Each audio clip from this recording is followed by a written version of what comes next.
Bertemu lagi pada video pembelajaran kimia. Kali ini kita akan membahas tentang keperiodikan unsur. Dengan kompetensi dasar adalah menjelaskan konfigurasi elektron dan pola konfigurasi elektron terluar untuk setiap golongan dalam tabel periodik. Indikatornya adalah menentukan letak unsur dalam tabel periodik berdasarkan konfigurasi elektronnya. Dengan tujuan dengan model pembelajaran discovery learning, diharapkan siswa mampu menentukan letak unsur dalam tabel periodik berdasarkan konfigurasi elektronnya dengan tepat. Adapun materinya adalah perkembangan tabel periodik unsur, istilah blok, golongan, dan periode, serta kalian akan mempelajari bagaimana konfigurasi elektron dapat menentukan posisi sebuah unsur dalam tabel periodik unsur. Jika kalian melihat gambar ini, kalian akan mendapati bahwa ternyata tiap rak atau tiap bagian gitu disusun berdasarkan item-item tertentu. Item-item apa? Yaitu item yang mempunyai kemiripan. Untuk apa? Tentunya untuk memudahkan kita mencari. Selain itu, untuk memudahkan jika disusun kembali. Sama halnya dengan item-item tersebut, unsur yang ada di bumi juga disusun berdasarkan kemiripan sifatnya. Kita mengenal tabel periodik unsur. Disinilah susunan dari unsur-unsur yang sudah ditemukan di bumi, baik yang dibuat maupun yang alami ya. Ternyata sudah sedemikian rapih, di mana untuk unsur-unsur yang mirip sifatnya berada pada susunan vertikal seperti ini. Apakah seperti ini dari dulu? Tentu jawabannya tidak. Banyak ilmuwan yang berkontribusi sampai akhirnya terbentuk tabel periodik seperti ini. Maka kita akan coba melihat sejarah. Dahulu orang Yunani mempercayai bumi itu disusun oleh 4, yaitu air, angin, api, dan tanah. Sampai akhirnya ada Lavoisier yang membedakan unsur antara logam dengan non-logam. Jika unsurnya mengkilap, logam, tidak non-logam. Jika unsurnya keras, logam, tidak non-logam. Begitu. Kemudian muncul teori baru oleh Dobreiner yang dikenal dengan triade Dobreiner. Nanti kita pelajari kenapa tri atau 3. Kemudian Newlands. Ilmuwan Newlands dengan teori hukum oktav. Berarti ada hubungannya dengan 8. Nanti kita pelajari. Lalu ada 2 orang yang tidak saling mengenal tapi mengemukakan teori dengan waktu yang hampir bersamaan, yaitu Mendeley dan Mayer. Sama seperti ilmuwan yang sebelumnya, masih menggolongkan unsur-unsur berdasarkan kemiripan sifat, tapi menggunakan kenaikan massa atom, berdasarkan kenaikan massa atom. Baru yang terakhir adalah ilmuwan Moseley, yang juga dengan kemiripan sifat, cuman berdasarkan kenaikan nomor atomnya nanti disusunnya. Kita bahas satu persatu. Pertama, triade Dobreiner. Dobreiner mengatakan jika unsur-unsur tiga unsur disusun yang memiliki berdasarkan kenaikan massa atom, maka akan didapati kemiripan sifat antara ketiga unsur tersebut.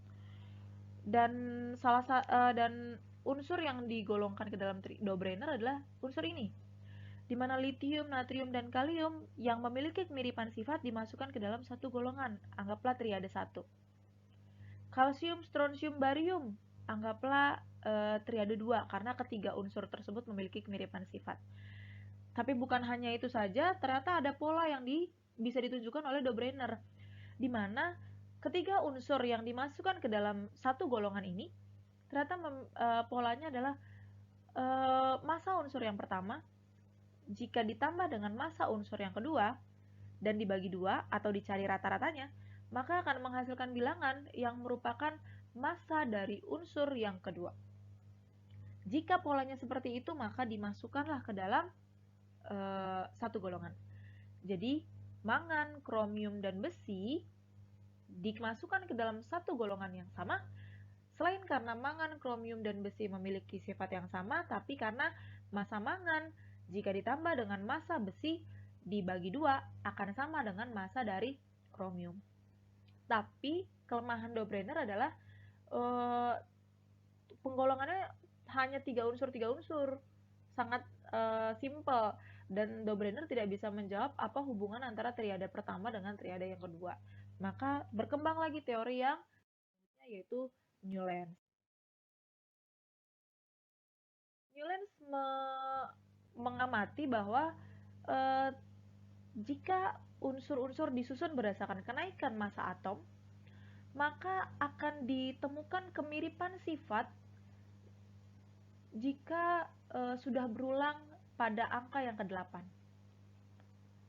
Jadi dari sini Newlands mengamati ada kemiripan antara hidrogen dengan fluor.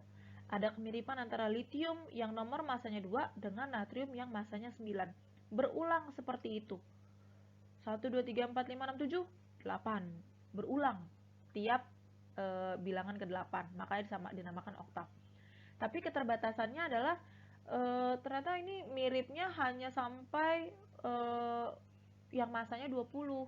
Jika di atas itu terkesan dipaksakan gitu kemiripan sifatnya. Maka berkembang lagi teori yang lebih. Nah, teori yang kemudian paling lebih modern lagi adalah teori oleh Mendeley dan Meyer.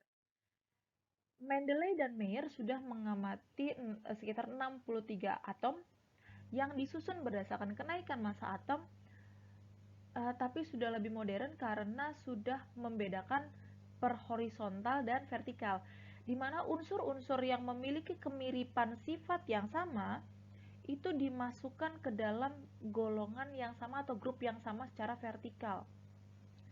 Sementara unsur-unsur yang massa atomnya naik gitu 7, 9,4, 11, 12, 14, massa atomnya naik itu dimasukkan ke dalam susunan yang horizontal seperti itu. Jadi sudah lebih rapi dan sudah lebih banyak unsur-unsur yang digolongkan berdasarkan kemiripan sifatnya. Tapi keterbatasannya adalah memang banyak unsur-unsur yang jadi kosong di sini gitu, jadi kosong. Tapi karena keterbatasan ilmu pengetahuan juga saat itu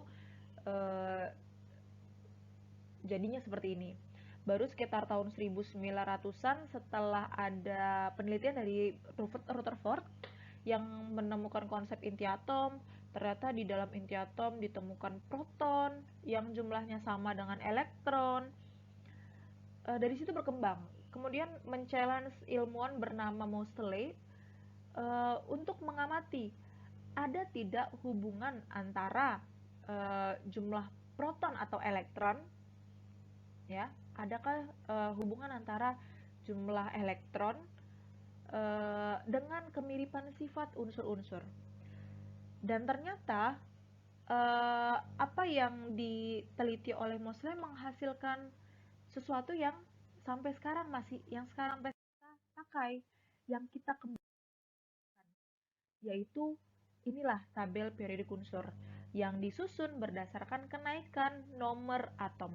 Ternyata sifat periodiknya jadi lebih teratur, di mana nomor atom 1 dengan nomor atom 2 diurut, baru 3, 4, nomor atomnya gitu 5, 6, dan ternyata ada polanya bahwa jika disusun seperti ini maka kita akan mendapati unsur-unsur yang vertikal itu memiliki kemiripan sifat. Jadi contoh nih, yang satu vertikal 1 ternyata memiliki kemiripan sifat, yang 3 nih ke bawah ternyata memiliki kemiripan sifat, dan nomor atomnya juga terhitung kayak 3, 4, 5, 6, 7, lebih teratur seperti itu. Maka sampai dengan sekarang perkembangan dari teori Moseley lah yang kita pelajari.